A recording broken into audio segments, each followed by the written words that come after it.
Bonjour, je suis Steve Garret de Montréal. Bonjour, je suis Jean Desglons de Miami. Jean, pouvez-vous me dire comment, en tant que futur acheteur ou investisseur immobilier en Floride, je dois commencer mes recherches? Bien sûr, la première chose à faire est de contacter un courtier immobilier professionnel. Alors, je dis bien professionnel et j'entends par là un agent d'immeuble qui ont fait son métier à 100%. Il faut savoir qu'en Floride, il y a une majorité de courtiers qui font ce travail à temps partiel ou même uniquement le week-end. Mais en tant que Québécois, vous pouvez appeler un agent directement en Floride. Mais comment faire pour savoir si c'est le bon agent, s'il est efficace et si c'est la personne avec laquelle vous désirez vraiment travailler? Excellente question, car cela peut éventuellement tourner au cauchemar. Mon conseil est de contacter un agent local au Québec, lequel possède une relation professionnelle et fiable avec un agent d'immeuble en Floride. Ainsi, vous vous assurez le service de professionnel avec un réseau international et non pas d'une petite agence ou d'une agence existant uniquement en Floride. Donc, en résumé, le premier pas est de contacter un agent au Québec et de commencer vos démarches avec lui. Fantastique. Je me pose juste une question. Est-ce que cela ne me coûtera pas plus cher d'avoir deux agents qui s'occupent de moi plutôt qu'un seul? Alors, absolument pas. Ici, en Floride, quand vous travaillez avec un agent en tant qu'acheteur, vous ne payez pas sa commission. C'est le vendeur qui paye une commission de courtage à son agent, lequel la partage avec l'agent ou les agents de l'acheteur. Donc, vous voyez que travailler avec deux agents professionnels à votre service vous offre tous les avantages. Surtout quand il s'agit d'un achat immobilier, processus ici en Floride qui n'est pas des plus simples.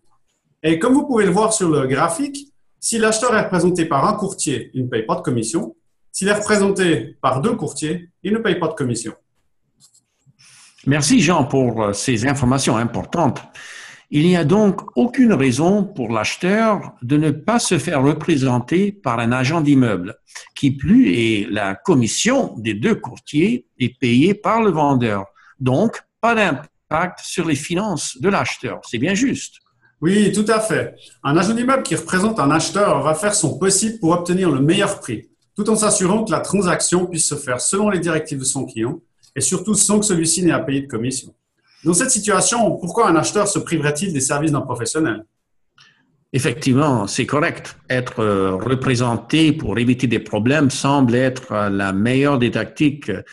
Dans le même ordre d'idées, j'ai souvent entendu des acheteurs dire « Pourquoi ne traiterais-je pas directement avec le courtier vendeur pour économiser sa part de commission ?» Que pouvez-vous nous dire à ce sujet? Intéressante question, Steve. Alors, pour expliquer cette situation, nous allons faire un scénario. Donc, nous avons une propriété avec un prix de vente à 300 000. Le propriétaire va donc payer une commission de courtage à son courtier d'environ 6%. C'est la règle générale ici en Floride. Donc, ça va être 18 000 $. On va avoir deux cas. Le premier, c'est l'acheteur qui achète seul ou l'acheteur qui est représenté par un courtier. Dans le cas où l'acheteur achète seul, le chemin va être sinueux jusqu'à ce qu'il accède à peut-être un closing, c'est-à-dire une signature, ou rien du tout, pas de deal, parce qu'il y a eu des problèmes durant la transaction. Dans le même cas, le chemin est sinueux, il y a des problèmes, mais il arrive à une signature, achète l'objet, mais c'est toujours le vendeur qui paye la commission de courtage, c'est-à-dire les 18 000 $ au courtier. Dans le cas où l'acheteur est représenté par un courtier d'immeuble, le chemin sera simple, car c'est le courtier qui va s'occuper de toute la transaction et gérer tout ce qui se passe. À la signature, bien sûr, les 18 000 $, la commission de courtage est payée par le vendeur, mais cette fois-ci, cette commission sera divisée en deux, en général, à part égale. Le courtier du vendeur, la moitié, et le courtier de l'acheteur, l'autre moitié. Donc, vous voyez que dans tous les cas, l'acheteur ne paye pas de commission, mais dans un cas, il est représenté, ce qui est beaucoup plus simple, ou dans l'autre cas, il y a des problèmes. Je comprends bien. Donc, dans tous les cas, l'acheteur n'a rien à gagner de ne pas être représenté. Tout à fait, c'est correct. Et vous, Steve, de votre côté, comment allez-vous assister les Québécois une fois qu'ils auront pris contact avec vous? Excellente question. Grâce à une consultation avec l'acheteur, je recueille toutes les informations relatives à leur projet. Raison, but, situation actuelle, motivation. Dès que toutes ces informations sont en ma possession, que je comprends bien le projet et que mon client a bien été informé sur la suite de la procédure, j'envoie tout le dossier à votre équipe spécialisée.